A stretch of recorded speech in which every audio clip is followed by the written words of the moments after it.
الحمد لله رب العالمين والعاقبة للمتقين والصلاة والسلام على سيد المرسلين وعلى آله وأصحابه أجمعين. أما بعد فأعوذ بالله من الشيطان الرجيم. بسم الله الرحمن الرحيم. ورتل القرآن ترتيلا. صدق الله العظيم. إن الله وملائكته يصلون على النبي يا أيها الذين آمنوا صلوا عليه وسلموا تسليما. اللهم صل على سيدنا ومولانا محمد وعلى آل سيدنا ومولانا محمد معدن الجود والكرم وعلى آله وبارك وسلم.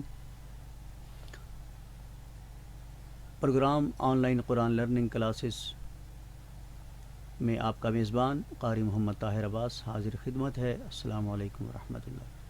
آپ کو خوش آمدید کہتا ہے. یہ پروگرام آپ روزانہ 4 سے 5 بجے دن میں سماعت فرماتے ہیں ویو FM 96.6 کے پلیٹ فارم سے. اس پروگرام میں شامل ہونے کے لیے SMS کے ذریعے، کالز کے ذریعے، تو اس کے لیے ہمارے رابطے کا نمبر ہوا کرتا ہے 0334 1966 966. اور اس پروگرام کو آپ یوٹیوب اور فیس بک پر بھی دیکھ سکتے ہیں، سماعت فرما سکتے ہیں. ہمارا فیس بک اور یوٹیوب پیج ہے ویو FM 96.6 WAVE 96.6. جی سامعین محترم، قرآن سیکھنے اور سکھانے کے سلسلے کے مطابق آج الحمدللہ اللہ تعالیٰ کے فضل و کرم سے ہم مخارج کے حوالے سے حرف را پر پہنچے تھے. تو آج ہم اگلے مخرج کے حوالے سے بات کریں گے. تو اس سے پہلے کچھ قرآن کریم کے حوالے سے عرض کروں گا. اللہ کریم نے قرآن مجید و فرقان حمید میں ارشاد فرمایا کہ لِكُلٍّ جَعَلْنَا مِنْكُمْ شِرْعَةً وَمِنْهَاجًا. ہم نے تم میں سے ہر ایک کے لیے ایک اصل قانون بنایا اور ایک اس کا ضابطہ اور طریقہ کار. بہت خوبصورت بات. اب اس بات کو سمجھنے کی کوشش فرمائیے. جی سامعین محترم، قرآن کریم میں اللہ کریم نے یہ کتنی خوبصورت بات فرمائی. لِكُلٍّ جَعَلْنَا مِنْكُمْ شِرْعَةً وَمِنْهَاجًا کہ ہم نے تم میں سے ہر ایک کے لیے ایک اصل قانون بنایا اور ایک اس کا ضابطہ و طریقہ کار. چنانچہ یہی وجہ ہے کہ فوقہ اسلام نے تمام شعبہ حیات سے متعلق قوانین اور اصول و ضوابط کا استخراج اصلاً قرآن ہی سے کیا ہے. تو ظاہری بات ہے، ہونا بھی یہی چاہیے کہ جب یہ قرآن عظیم کتاب ہماری تعلیم و تربیت کے لیے نازل کی گئی ہے تو یقیناً ہم زندگی کے تمام شعبہ حیات میں اسی سے قانون حاصل کریں گے، اسی سے قواعد و ضوابط سیکھیں گے. ہر پہلو میں ہم قرآن سے رہنمائی حاصل کریں گے. اس میں چاہے دنیاوی معاملہ ہو، اخروی معاملہ ہو، عبادات کا معاملہ ہو، بزنس کا معاملہ ہو اور رشتہ داری کا معاملہ ہو، کسی بھی پہلو پر رہنمائی کے لیے، قوانین و ضابطے کے لیے ہم اگر رجوع کریں تو ہمیں صرف اور صرف ایک ہی چیز نظر آتی ہے، وہ ہے قرآن. اور یقیناً جیسے میں پہلے بھی عرض کرتا ہوں کہ قرآن کا سمجھنا جو ہے وہ صاحب قرآن کے ذریعہ سے ہے. صاحب قرآن کے بغیر ہم قرآن کو سمجھ نہیں پا سکتے. ہم قطعی طور پر قرآن سے وہ کچھ حاصل نہیں کر سکتے جو کچھ کرنا ہے صاحب قرآن کے علاوہ. تو صاحب قرآن جس کو ہم سنت مصطفیٰ صلی اللہ تعالیٰ علیہ وآلہ وسلم کہتے ہیں. تو سامعین، اس حوالے سے کریم آقا علیہ السلام کی مشہور حدیث پاک جسے حضرت زید بن ارقم رضی اللہ عنہ روایت کرتے ہیں کہ ایک دن حضور نبی کریم صلی اللہ تعالیٰ علیہ وآلہ وسلم ہمیں خطبہ دینے کے لیے مکہ و مدینہ کے درمیان اس تالاب پر کھڑے ہوئے جسے خم کہتے ہیں.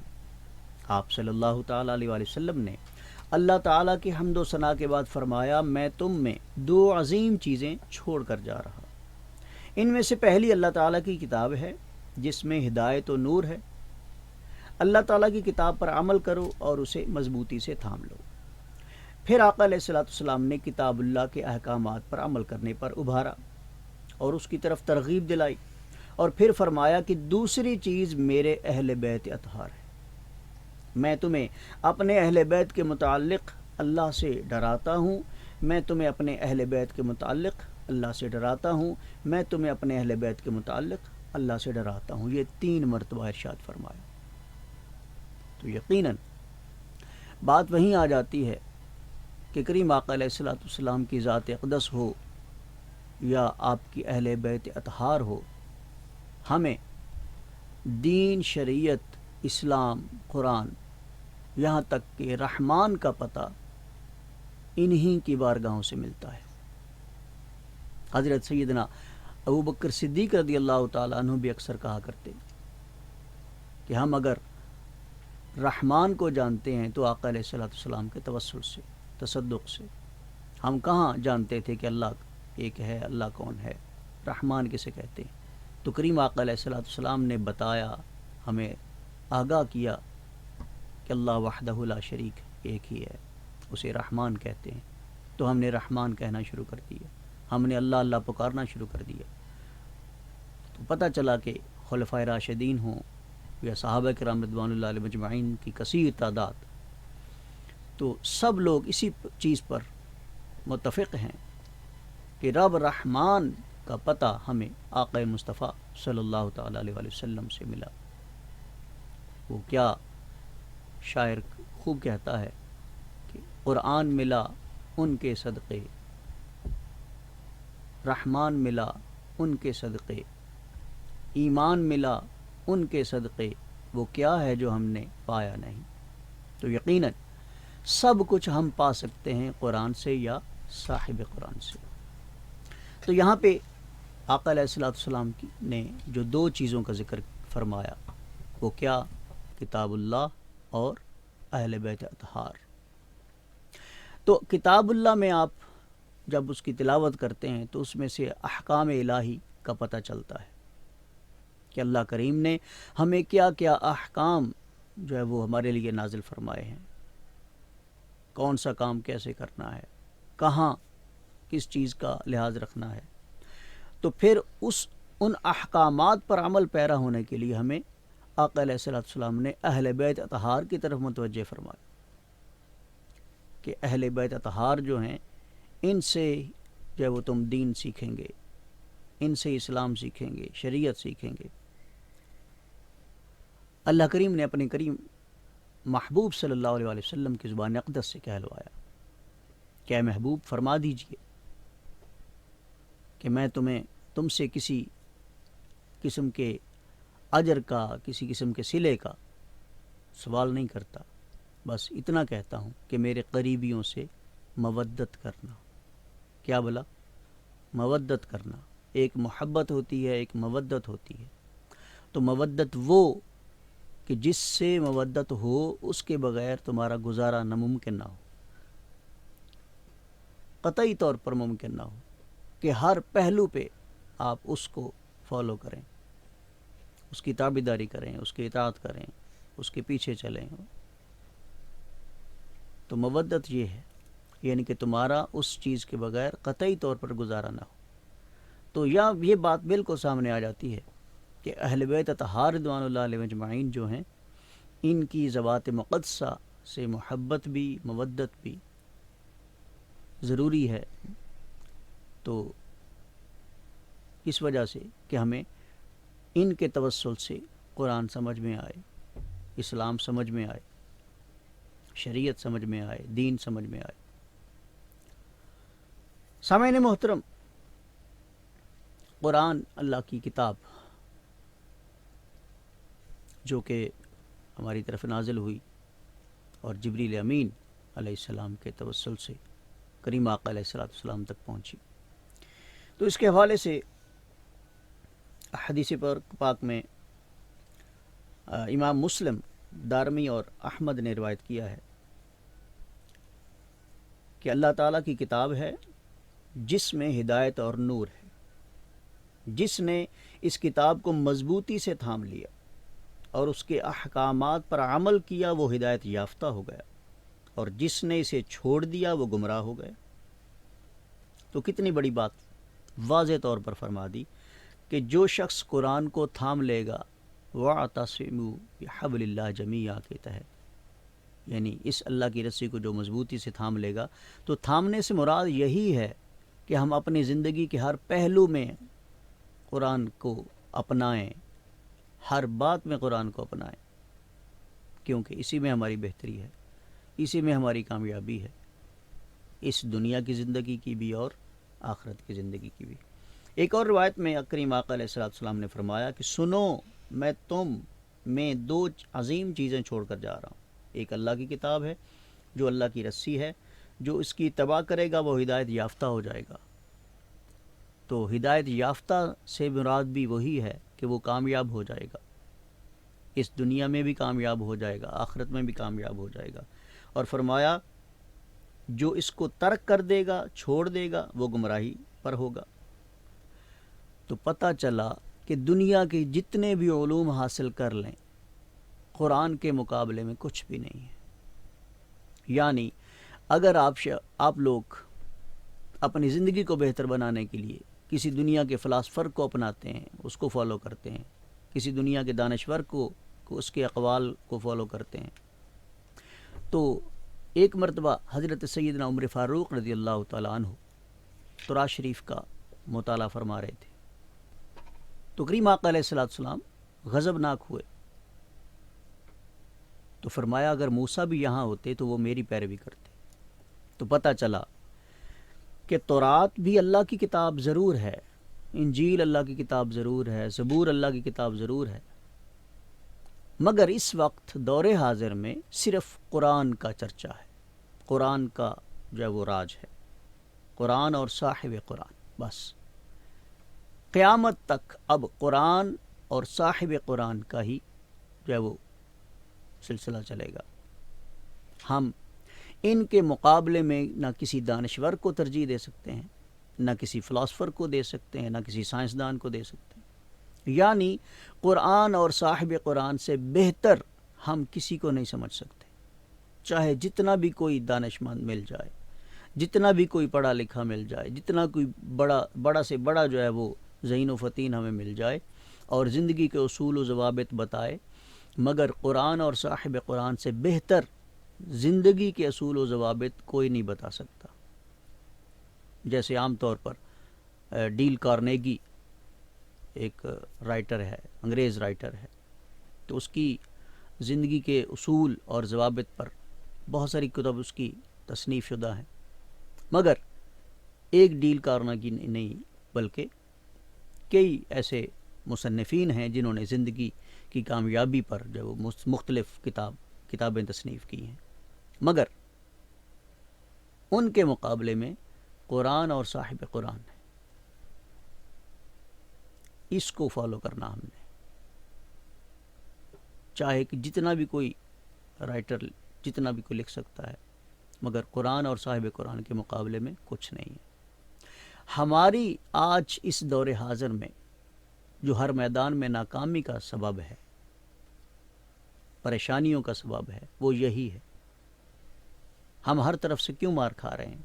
صرف اسی وجہ سے کہ ہم نے قرآن اور صاحب قرآن کو چھوڑ دیا، پس پشت ڈال دیا، اور دنیا کے طرح طرح کے رسم و رواج کو اپنانے لگے، ریت رواج کو اپنانے لگے، اور اپنا کر اپنی زندگیوں کو بہتر کرنے لگے.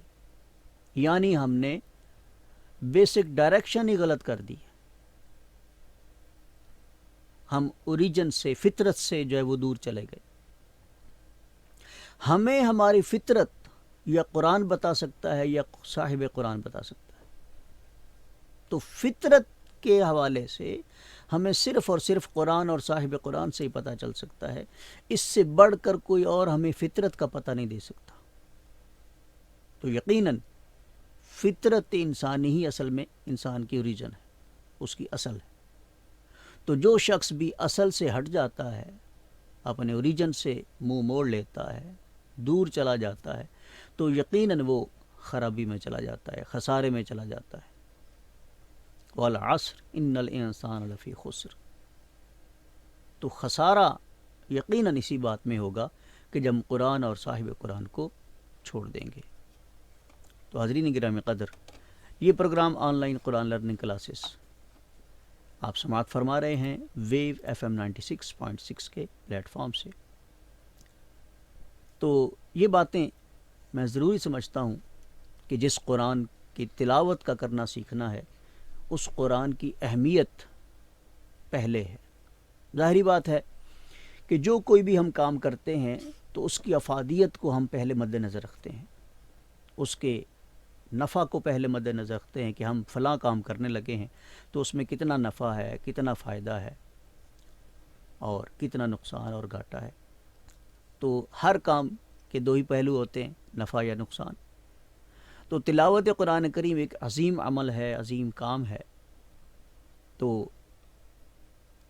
جاننا یہ ہے کہ جس قرآن کے سیکھنے کی ہم بات کر رہے ہیں، اس کی تلاوت کرنے کے لیے جو ہے وہ ہم یہ تجوید و قرات کا علم سیکھ رہے ہیں، آخر وہ قرآن ہے کیا؟ بہت افسوس سے کہنا پڑ رہا ہے کہ آج ہم نے اس قرآن کو فقط ثواب کے لیے چھوڑ دیا ہے، یا پھر اپنے مرحومین کے بخشش کی دعا کے لیے چھوڑ دیا ہے۔ مرحومین کے لیے تلاوت قرآن کرنا بہت عظیم کام ضرور ہے، ثواب کا کام ہے، اور ایصال ثواب کرنا سنت مصطفیٰ، سنت صحابہ رضی اللہ تعالیٰ عنہم سے جو ہے وہ ثابت ہے۔ لیکن مقصد قرآن یہاں پر ہم نے چھوڑ دیا۔ مقصد قرآن کیا تھا؟ کہ ہم اس کے ذریعے سے اپنی زندگیوں کو بہتر کرتے، اپنی زندگیوں کو کامیاب کرتے، یہاں تک کہ یہود و نصارہ کے مقابلے میں ہم ان کے سامنے اس قرآن اور صاحب قرآن کے ذریعے سے مقابلہ کرتے۔ علامہ اکبر رحمۃ اللہ علیہ نے کیا فرمایا تھا؟ بہت خوبصورت بات کی انہوں نے، وہ علم کے موتی کتابیں اپنے آبا کی، دیکھیں اگر یورپ میں تو دل ہوتا ہے سے پارا۔ تو ان تمام کتابوں، علم و حکمت کی جو کتابیں تھیں، ہمارے مسلمان سائنسدانوں نے جو ہے وہ، اب دیکھیے کہ جابر بن حیان ہے، حضرت امام جعفر صادق رضی اللہ تعالیٰ عنہ ہے، تو ایسے تمام جو مسلمان سائنسدان ہیں انہوں نے بھی قرآن سے ہی سارا کچھ اخذ کیا ہے۔ تو آج کیا فرماتے علامہ کہ وہ علم کے موتی کتابیں اپنے آبا کی، دیکھیں اگر یورپ میں تو دل ہوتا ہے سے پارا۔ تو اس کا مطلب مفہوم یہی ہے کہ ان تمام علوم کو، ان تمام علم و حکمت کی کتابوں کو ہمیں فالو کرنا چاہیے تھا، ہمیں اس کو اپنا کر جو ہے وہ یہ سب کچھ اخذ کرنا چاہیے تھا جو آج انگریز اخذ کر چکا ہے، جو آج وہ کمائی کر رہا ہے اس کے ذریعے سے۔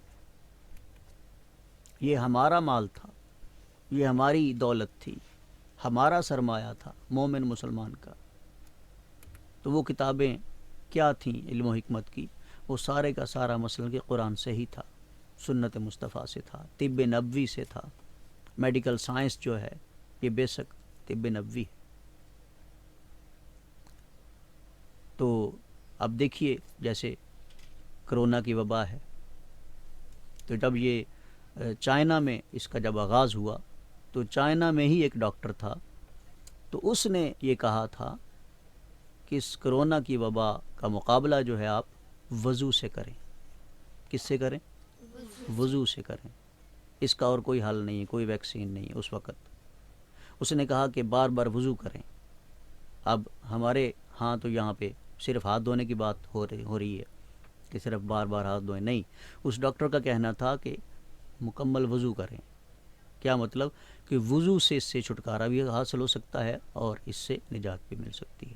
اب وضو اس نے سمجھ رکھا تھا، وہ جانتا تھا کہ وضو احکام خداوندی میں سے ایک حکم ہے، یہ قرآن میں اس کا حکم آیا، یا ایھا الذین آمنوا اذا قمتم الی الصلاۃ فاغسلوا۔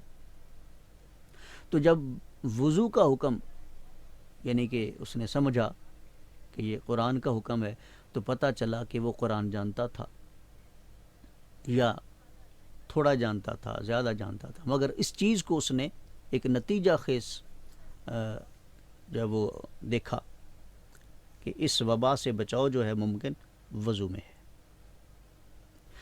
تو اسی طرح بہت سارے دانشور، بہت سارے سائنسدان جو ہے وہ اس طرف متوجہ کرتے ہیں کہ قرآن قرآن قرآن ہی میں ہماری بھلائی ہے، اسلام میں ہی ہماری بھلائی ہے۔ سائنس اپنی جگہ ہے، سارا کچھ ہے، مگر سب سے بڑھ کر، اور پھر دیکھا جائے کہ سائنس کہاں سے ہے؟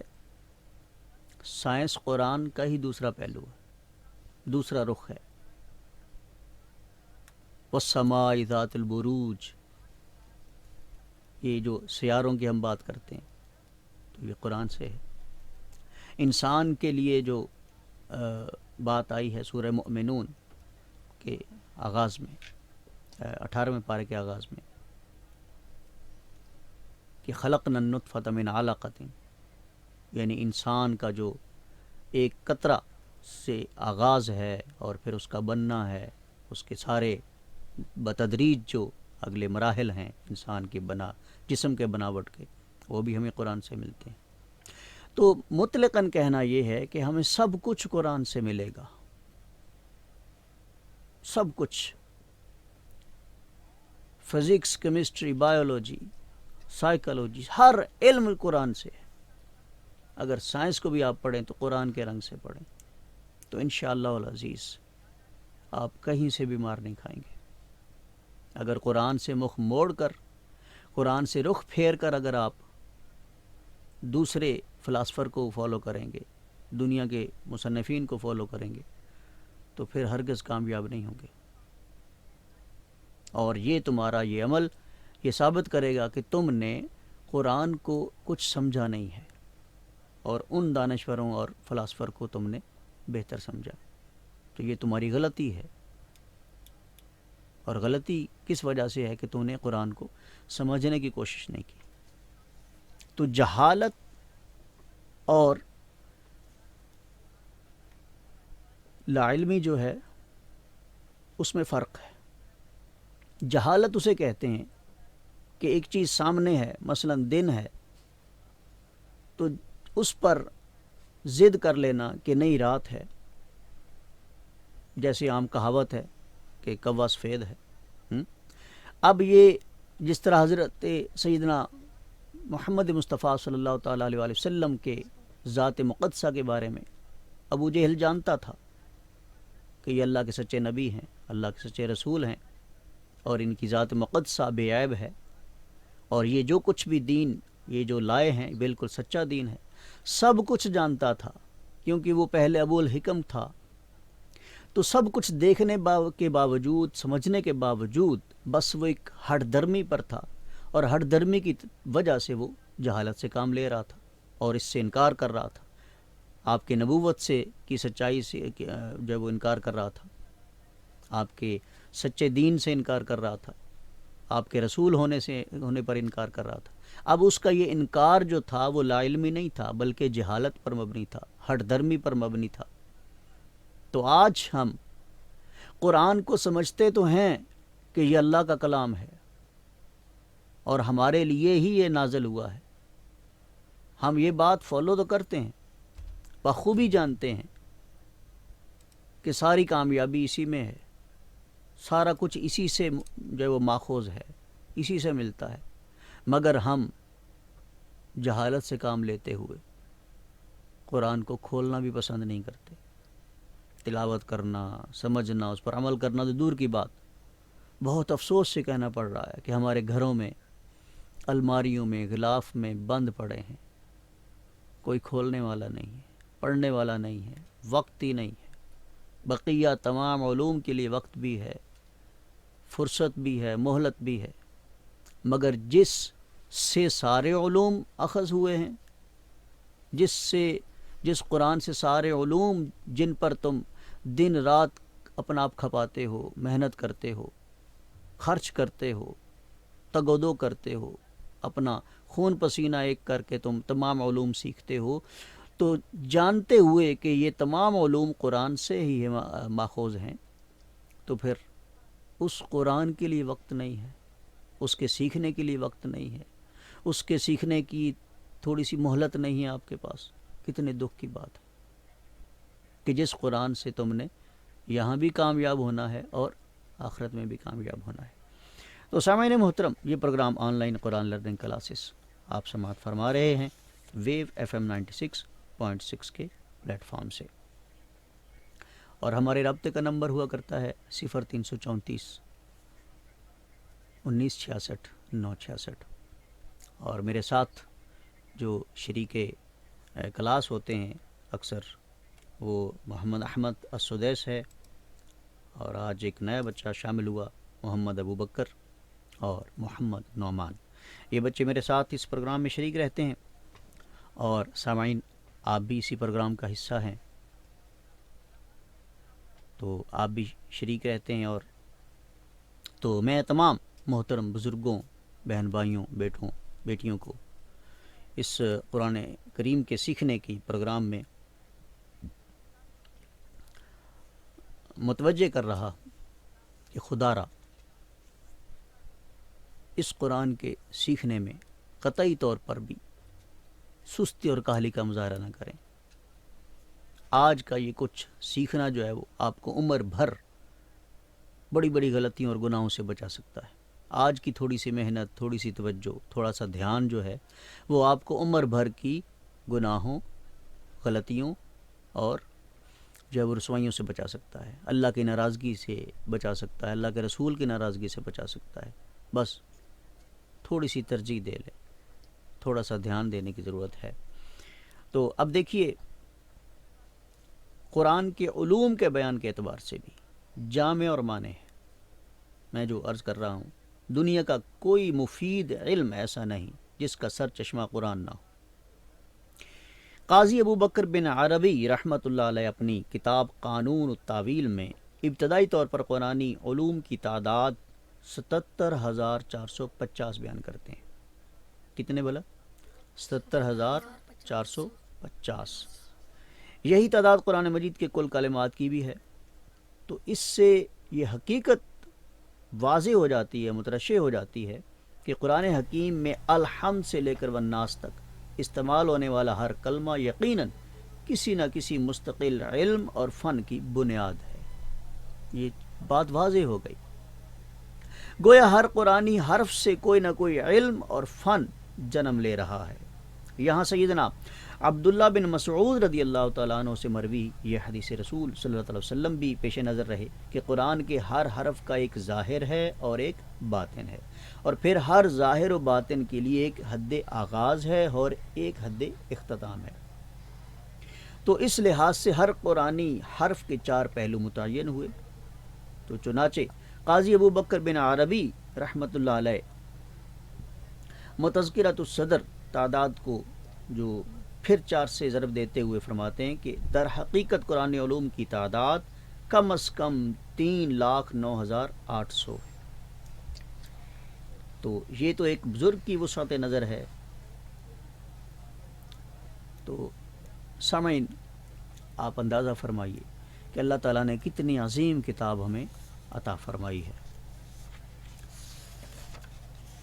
تو علم تجوید کی جو تدوین کا آغاز ہوا، میں کچھ علم تجوید کے حوالے سے بات کروں کہ جب اس کو ترتیب دیا گیا تو کتابی شکل دی گئی، تو اس وقت یہ 2 ہجری صدی کا نصف تھا.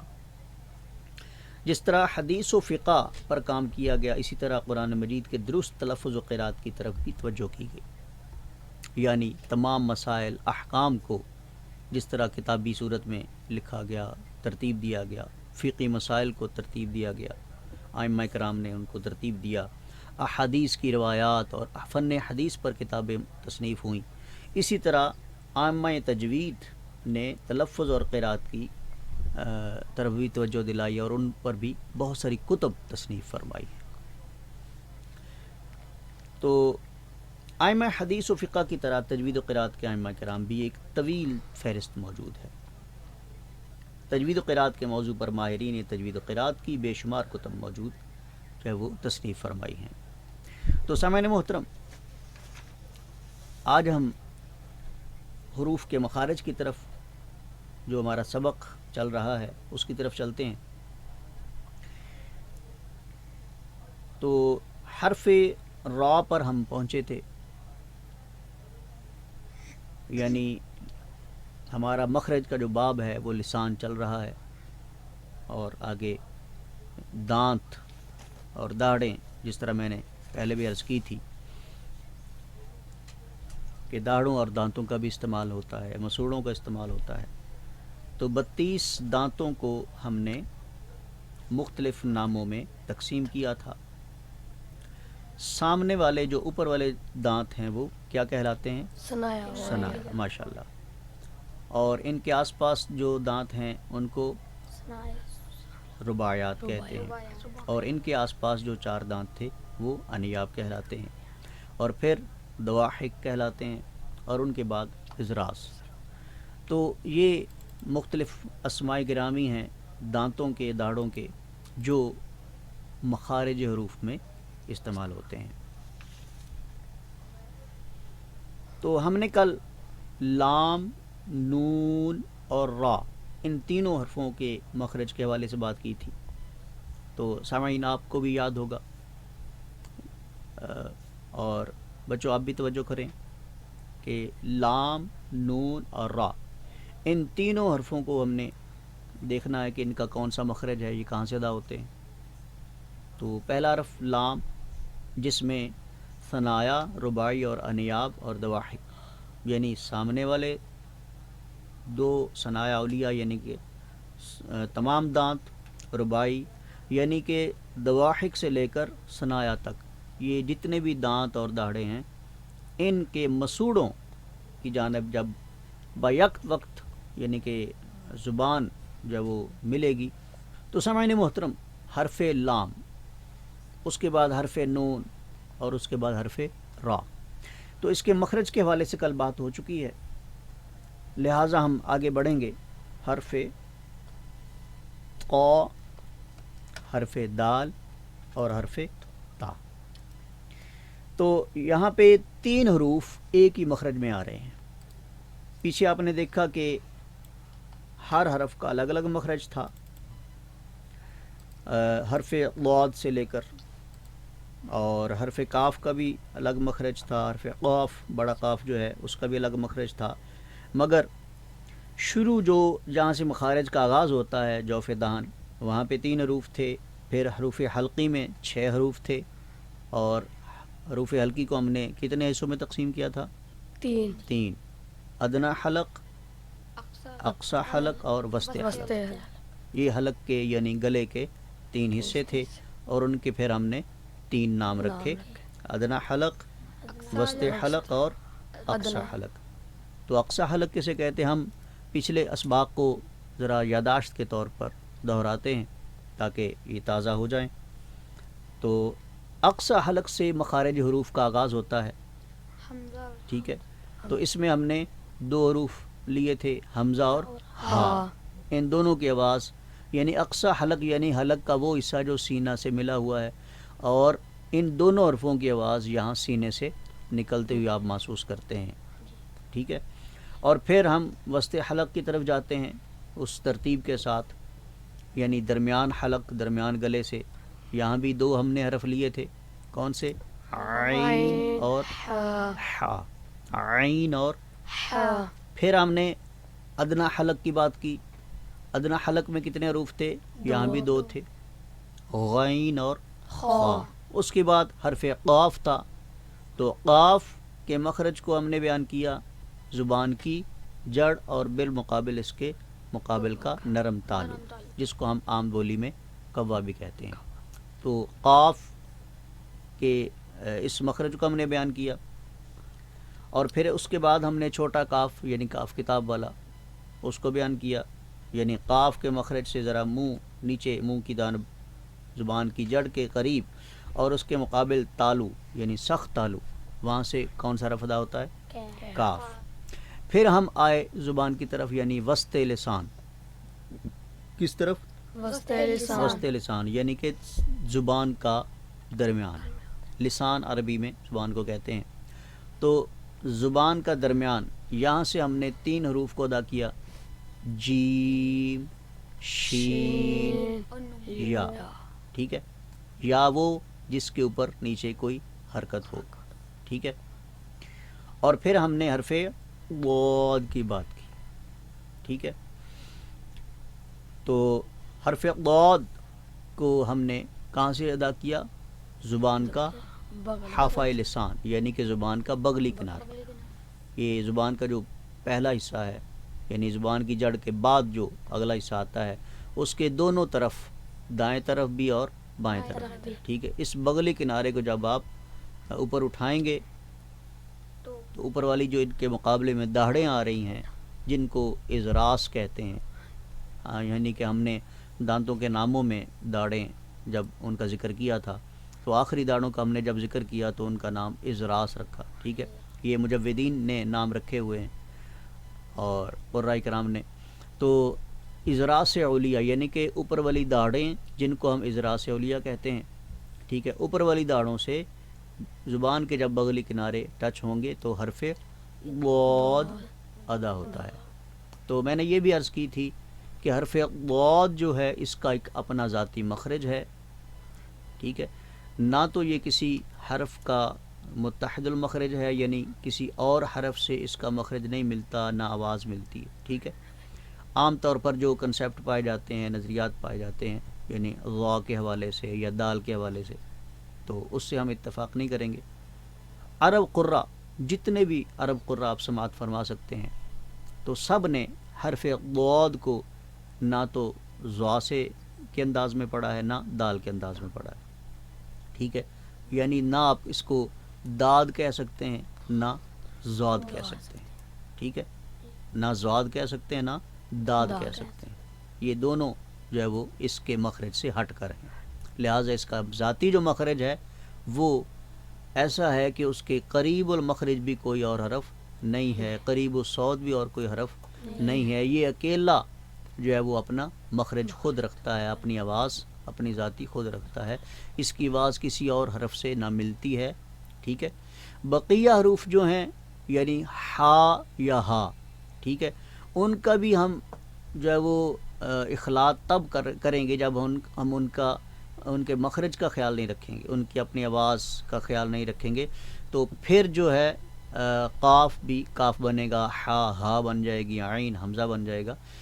ٹھیک ہے، حالانکہ ان کے بھی جو ہے وہ مخرج الگ الگ ہیں. عین کا الگ ہے، حمزہ کا الگ ہے، ہا کا الگ ہے اور ہا کا الگ ہے، قاف کا الگ ہے اور کاف کا الگ ہے. تو اس طرح حرف ضاد جو ہے اس کے ساتھ قریب قریب میں کوئی اور حرف نہیں ہے، یعنی قریب المخرج کوئی اور حرف بھی نہیں ہے، قریب الصوت یعنی اس آواز کا اور کوئی حرف بھی نہیں ہے، یعنی اس آواز سے کسی اور حرف کو جو ہے وہ پڑھا بھی نہیں جاتا. ٹھیک ہے، تو کسی بھی طرح سے ہم کسی اور انداز میں یا کسی اور آواز سے، کسی اور حرف کی آواز سے ہم حرف ضاد کو کبھی پڑھ نہیں سکتے. ٹھیک ہے، تو یہ کوئی میرا قانون نہیں ہے، یہ مجودین کا قانون ہے، ائمہ جو ہے وہ تجوید کا قانون ہے. تو لہٰذا کوشش کرنی چاہیے، کیونکہ قرآن عربوں میں نازل ہوا، عربی میں نازل ہوا، تو ہمیں چاہیے کہ ہم زیادہ تر اس کو فالو کریں کہ عرب قراء، کیونکہ ان کی اپنی زبان ہے، تو ظاہری بات ہے کہ جو اپنی ذاتی زبان ہوتی ہے، قومی زبان ہوتی ہے، اس پر بندہ زیادہ ایکسپرٹ ہوتا ہے. اس کے بارے میں وہ شخص، جیسے ہم اپنی پنجابی یا اردو کے بارے میں بہتر جانتے ہیں عربوں کے مقابلے میں، یعنی ہم اجمی لوگ ہیں تو ہم اپنی زبان عربی اردو یا پنجابی کو بہتر جانتے ہیں عربوں کے مقابلے میں. تو عربی جو ہیں وہ اپنی عربی زبان کو بہتر جانتے ہیں. ٹھیک ہے، وہ بہتر جانتے ہیں کہ کون سا حرف، اس کا مخرج کیا ہے، اس کی آواز کیا ہے. ٹھیک ہے، تو میرے جو مشاہدے میں بات آئی ہے کہ تمام قراء عرب جو ہیں، شام کے ہیں، سوڈان کے ہیں، ملیشین ہیں اور مصر کے ہیں، تو ان تمام قراء جو جہاں تک میں نے سنا ہے وہ حرف ضاد کو اپنے ہی مخرج اور جو ہے وہ آواز سے ادا کرتے ہیں. تو سامعین محترم، آگے حرف لام اور نون اور را، ان کے الگ الگ مخرج ہیں. لام کا الگ مخرج ہے، نون کا الگ ہے اور را کا الگ ہے. تو اسی طرح ہم آگے چلتے ہیں. تین حرف ہم اس مخرج سے ادا کریں گے، یعنی زبان کی نوک، یعنی کہ ہم زبان کے اگلے کنارے کی طرف آئے تھے جب ہم نے حرف را کو ادا کیا. اب ہم حرف قا دال تا، کتنے حروف ہیں؟ تین. قا دال تا، پھر سے قا دال تا. ٹھیک ہے. جیسے میں نے عرض کی تھی کہ حرف غود جو ہے اس کو پڑھتے وقت آپ نے اس کو پر پڑھنا ہے. کیسے پڑھنا ہے؟ پر پڑھنا ہے. ٹھیک ہے. اگر حرف غود کو آپ کسی بھی طرح سے، یہ ہر صورت میں پر پڑھا جائے گا، چاہے یہ اس کے اوپر جزم آئے تب بھی پر پڑھا جائے گا. حرف غود جو ہے چاہے اس کے اوپر زبر ہو تب بھی، نیچے زیر ہو تب بھی، پیش ہو تب بھی، ہر صورت میں یہ حرف غود جو ہے کیا ہے؟ پر پڑھا جائے گا. اب یہ پر پڑھنا اس حرف کی صفت کہلاتی ہے. کیا کہلاتی ہے؟ صفت. تو شروع میں جب ہم نے دو چیزیں بیان کی تھیں، ایک مخارج اور دوسرا صفات. مخارج اور صفات، یعنی علم تجوید کا جو سارا نظام ہے وہ ان دو چیزوں پر ہے، مخارج اور صفات. ٹھیک ہے، مخارج اور صفات. ٹھیک ہے. تو اب کچھ حروف ایسے ہیں کہ جو ان کی صفات ہیں ان کی ذاتی مخرج کا حصہ ہے. یعنی حرف ضاد کو لے لیں تو اس کو جب ہم اس کی صفت تفخیم یعنی پر کر کے پڑھنا، تفخیم پر کر کے پڑھنا. ٹھیک ہے. تو جب حرف ضاد کو ہم پر کر کے پڑھتے ہیں تو یہ صفت پر کرنا جو ہے یہ اس کے اپنے مخرج کا حصہ ہے. ٹھیک ہے. یعنی مخرج حرف ضاد کا تب مکمل ہوگا جب ہم حرف ضاد کو جو ہے وہ کیا کریں گے؟ پر کر کے پڑھیں گے. ٹھیک ہے.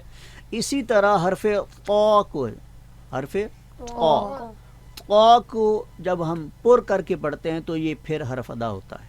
اگر ہم اس حرف قا کو پر نہیں پڑھیں گے، اب اس حرف قا کو پر پڑھنا یہ بھی اس کی صفت ہے. ٹھیک ہے. اور یہ صفت مخرج کا حصہ بن گئی.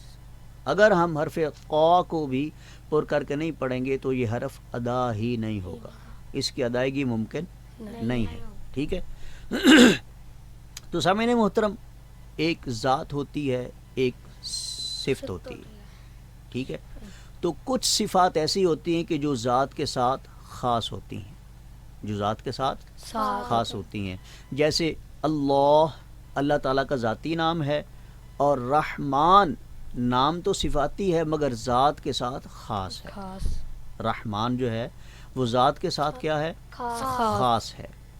تو اسی طرح ان حروف کی جو یہ صفت تفخیم ہے، پر کرنے کی جو صفت ہے، ان حروف کا جو ہے وہ مخرج کی جو ہے وہ حصہ ہے. ٹھیک ہے. تو حرف قا کو ہم کہاں سے ادا کریں گے؟ زبان کی نوک، یعنی اب اس کا مخرج سمجھ لیں. زبان کی نوک جب ثناء اولیاء کی جڑ سے لگے گی. ثناء اولیاء ہم نے کس کو نام دیا تھا؟ سامنے والے اوپر والے دانت. اوپر والے جو سامنے دانت ہیں ان کو ہم نے ثناء اولیاء، جب ہم نے دانتوں کے نام بیان کیے تھے تو وہاں ہم نے سامنے والے دو دانتوں کو ثناء اولیاء کا نام دیا تھا. تو ہم یہاں پہ چونکہ مخرج کی بات کر رہے ہیں، حرفوں کے آواز کے نکلنے کی جگہ کی بات کر رہے ہیں، تو جیسے میں نے پہلے بھی پروگرامز میں عرض کی ہے کہ ان مخارج کا نام اگر آپ یاد رکھیں گے تو یہ آپ کے لیے ہی آسانی ہوگی. ٹھیک ہے. تاکہ آپ کو پتہ ہوگا کہ کون سے حرف کی آواز کس جگہ سے نکلتی ہے اور اس جگہ کا یہ نام ہے، اس حرف کی آواز کے نکلنے کی جگہ کا یہ نام ہے. تو ٹھیک ہے. اور تو پھر یہاں پہ آپ کیا غور کریں کہ زبان کی نوک یعنی حرف قا دال تا، یہ تین حروف کا یہ مخرج ہے. یہ اس مخرج سے، اس جگہ سے تین حروف ادا ہوتے ہیں. کتنے حروف؟ تین. قا دال تا، قا دال تا. ٹھیک ہے. تو سمجھیں ذرا، زبان کی نوک جب ثنایا علیہ کی جڑ سے لگے، ٹھیک ہے، یہ زبان کی نوک ہے، تو اس نوک کو جب آپ ثنایا علیہ یعنی سامنے والے دو دانتوں کی جڑ سے لگائیں گے، یعنی پہلے ہم نے حرف را میں یا نون میں یعنی کہ مسوڑوں کی بات کی تھی، تو اب مسوڑوں سے تھوڑا سا آگے آئیں گے جہاں دانتوں کی جڑ ہے، ٹھیک ہے، دانت شروع ہو رہے ہیں، ٹھیک ہے۔ اب آپ کی زبان کی نوک جو ہے وہ مسوڑوں سے نہ لگے بلکہ دانتوں سے، سامنے والے دانتوں سے، دانتوں کی جڑ سے لگے، دانتوں کی جڑ سے لگے۔ کون سی شے؟ زبان کی نوک، زبان کی نوک، زبان کی نوک کو ہم کیا کریں گے؟ سامنے والے اوپر والے جو دانت ہیں، ٹھیک ہے، کیونکہ نیچے والے بھی دو دانت سامنے ہیں، لیکن ہم اوپر والے ثنایا علیہ کی بات کر رہے ہیں، تو ثنایا علیہ کی جڑوں کو ٹکرائیں گے۔ کون سی شے؟ زبان کی نوک۔ تو زبان کی نوک جب ثنایا علیہ کی جڑوں سے ٹکرائیں گے تو پھر یہ تین حروف ادا ہوں گے۔ کتنے؟ حرف قا، دال، تا، قا، دال، تا۔ تو سامعین محترم، یہاں پہ غور کرنا کہ مخرج تو ایک ہے، حروف حلقی میں عین کا مخرج اور تھا، حمزہ کا مخرج اور تھا، ہا کا مخرج اور تھا، اور ہا کا مخرج اور تھا، تو اس لیے ان کی آواز آپس میں خلط ملط ہوتی تھی۔ مگر یہاں پہ مخرج تو ایک ہے مگر آواز دونوں کی الگ الگ ہوگی، قا اور تا، قا اور تا، ٹھیک ہے۔ اب ان دونوں حروف میں آپ نے مخرج کا جو ہے وہ فرق نہیں کرنا، مخرج ایک ہے، مخرج ایک ہے، مگر آواز میں آپ نے فرق کرنا ہے۔ میں پھر سے عرض کر دوں کہ مخرج قا اور تا، تا جو دو نقطوں والی ہے، قا اور تا، مخرج دونوں کا ایک ہے مگر آواز الگ الگ ہے۔ آواز کیا کیا الگ ہے؟ آواز میں فرق کیا ہے کہ حرف قا کو آپ پر پڑھیں گے اور حرف تا جو دو نقطوں والی ہے اس کو باریک پڑھیں گے، ٹھیک ہے۔ یعنی پر اور باریک پڑھنے کا فرق ہے دونوں حروف میں، مخرج ایک ہے مگر دونوں کے پڑھنے کے انداز الگ الگ ہیں۔ اور کیا فرق ہے؟ پر پڑھنے کی اور باریک پڑھنے کا فرق ہے کہ حرف قا کو پر پڑھیں گے اور حرف تا کو باریک پڑھیں گے، ٹھیک ہے۔ اگر یہ چیزیں ہم نے خلط ملط کر دیں کہ قا کو بھی ہم نے باریک پڑھ دیا تو حرف قا بالکل ادا ہی نہیں ہوگا، وہ بدل کر تا بن جائے گا، ٹھیک ہے۔ جیسے پہلے حرفوں میں حرف غاد کو جب آپ اس کے مخرج سے ادا نہیں کرتے تو دال بن جاتی ہے، ٹھیک ہے۔ مغدوبی ولدالین ایسے عام پڑھا جاتا ہے، تو یہ ہرگز غلط ہے، ٹھیک ہے۔ تو اسی طرح قا اور تا، ان کو بھی آپ نے ان کی آواز کو بھی خلط ملط نہیں کرنا۔ حرف قا کو جب بھی پڑھنا ہے تو اس کو پر کر کے پڑھنا ہے، اور حرف تا کو جب پڑھنا ہے تو باریک، ٹھیک ہے۔ تو جیسے حرف قا ہر حالت میں پر پڑھا جائے گا کیونکہ اس کی صفت خاص ہے، کیونکہ اس کی صفت خاص ہے، اور صفت خاص کا مطلب کہ جو مخرج کا حصہ ہے، مخرج کا حصہ ہے، یعنی اس صفت کو ہم جو وہ نہیں اپنائیں گے، استعمال نہیں کریں گے، ساتھ نہیں لگائیں گے تو حرف قا ادا نہیں ہوگا، ٹھیک ہے۔ اور اس کے مقابلے میں حرف تا باریک پڑھیں گے، کیا پڑھیں گے؟ تا باریک پڑھیں گے۔ تو حرف قا بھی ہر حالت میں جزم کی یعنی ساکن حالت میں بھی، متحرک حالت میں بھی، جب اس کے اوپر زبر زیر پیش ہو تب بھی، اور جب اس کے اوپر جزم ہو، تشدید ہو، تب بھی یہ پر ہی پڑھا جائے گا ہر حالت میں۔ اور تا جو حرف ہے یہ باریک پڑھا جائے گا، یہ ہر حالت میں باریک ہی پڑھیں گے، چاہے وہ ساکن ہو یا متحرک، یعنی اس کو زبر زیر کے ساتھ پیش کے ساتھ پڑھیں تب بھی باریک پڑھیں گے، تا دو نقطوں والا جو ہے، اور جب اس پر جزم ہو، تشدید ہو، تب بھی اس حرف کو باریک ہی پڑھیں گے۔ تو سامعین محترم، مخرج کو دوبارہ نوٹ فرمائیے۔ زبان کی نوک جب ثنایا علیہ کی جڑ سے لگے تو یہ حرف ادا ہوتے ہیں، کون سے؟ قا، دال، تا، قا، دال، تا۔ تو سامعین محترم، آج ہمارا جو مخرج کا بیان ہے وہ ان تین حروف پر پہنچا۔ تو یہ programme online Quran learning classes آپ سماعت فرماتے ہیں روزانہ 4 سے 5 دن میں ویو FM 96.6 کے پلیٹ فارم سے۔ تو یہ پروگرام آپ یوٹیوب اور فیس بک پر بھی سماعت فرما سکتے ہیں، دیکھ سکتے ہیں، اور ہمارا فیس بک اور یوٹیوب پیج ہے ویو FM 96.6۔ تو سامعین محترم، آج کا پروگرام اختتام پذیر ہوتا ہے۔ نیک دعاؤں کے ساتھ اپنے میزبان محمد طاہر عباس کو اجازت دیجیے۔ اللہ نے online Quran learning classes رمضان المبارک کے بابرکت مہینے میں آپ خود اور اپنے بچوں کو تجوید و قرات کے ساتھ قرآن کریم کی تعلیم سے آراستہ کریں۔ قاری محمد طاہر عباس کے ساتھ روزانہ 4 سے 5 بجے دن میں ویو FM 96.6